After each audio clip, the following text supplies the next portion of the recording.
कांग्रेस के सीनियर नेता गुलाम नबी आजाद के राज्यसभा का कार्यकाल खत्म हो गया। राज्यसभा में प्रधानमंत्री नरेंद्र मोदी ने गुलाम नबी आजाद के लिए विदाई भाषण दिया। पीएम मोदी ने गुलाम नबी आजाद के साथ बिताए पुराने दिनों को याद किया। उसी अतीत के एक किस्से को याद कर प्रधानमंत्री मोदी भावुक हो गए। राज्यसभा में प्रधानमंत्री नरेंद्र मोदी के आजाद आंसुओं की कहानी क्या है, देखिए इस रिपोर्ट में। टेररिस्टों ने पर हमला कर दिया, करीब 8 लोग शायद मारे गए। सबसे पहले गुलाम नबी जी का मुझे फोन आया। उनके आंसू रुक नहीं रहे थे। वो रोते रोते मेरे टांगों से जब लिपट गए तो मैं जोर से मेरी आवाजें निकल गई, ये खुदा ये क्या तुमने किया। सत्ता जीवन में आती रहती है, लेकिन उसे कैसे पचाना,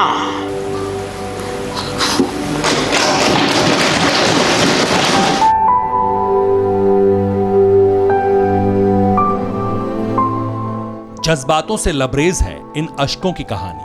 2 किरदारों और खौफनाक वारदात से जुड़ा है आंसुओं का एक किस्सा, जिसे बयां करते करते प्रधानमंत्री नरेंद्र मोदी की आंखें बरस पड़ी। संसद में 4 सांसदों की विदाई की बेला थी, जिनसे जुड़े अपने अनुभव साझा करते प्रधानमंत्री ने जैसे ही गुलाम नबी आजाद का जिक्र किया तो वो अतीत में चले गए। फिर तो गुलाम नबी आजाद से जुड़ी स्मृति संसद में आंसू बनकर बरसने लगी। पीएम उस लम्हे को याद कर भावुक हो गए जब गुलाम नबी आजाद रोए थे। गुजरात के यात्री, क्योंकि जम्मू कश्मीर में जाने वाले टूरिस्ट में गुजरात बहुत बड़ा नंबर रहता है, और टेररिस्टों ने पर हमला कर दिया, करीब 8 लोग शायद मारे गए। सबसे पहले गुलाम नबी जी का मुझे फोन आया। उनके आंसू रुक नहीं रहे थे। वो खौफनाक दिन था। कश्मीर में आतंकी हमले में बेगुनाहों की जान चली गई थी। गुलाम नबी आजाद तब जम्मू कश्मीर के मुख्यमंत्री थे। उन्होंने अपनी बेबसी नरेंद्र मोदी से बयां की थी। मारे गए लोगों के मासूम बच्चों को बिलखते देख गुलाम नबी आजाद फूट फूट कर रोने लगे थे। उस रात को एयरपोर्ट से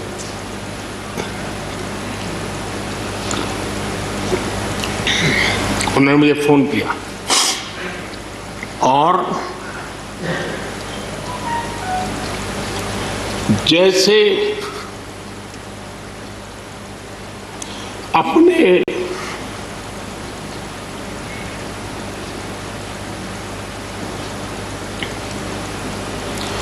परिवार के सदस्य की चिंता करें,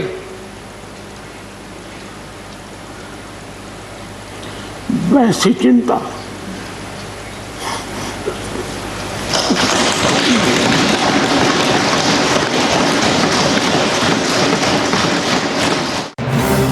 जिस किस्से के जिक्र भर से संसद में भावनाओं का ज्वार उठा, उसे गुलाम नबी आजाद ने पूरा सुनाया।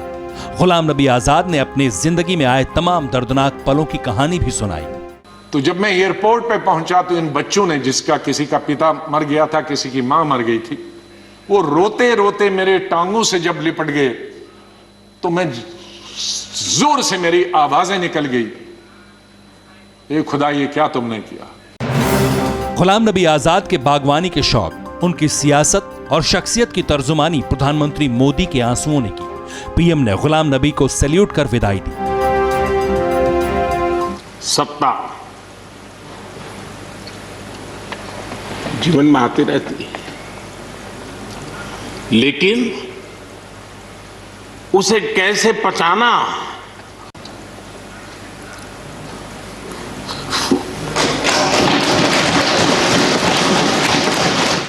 उनके साथ ही जिन 3 और सांसदों की विदाई थी, उनसे जुड़े अपने अनुभव भी साझा किए।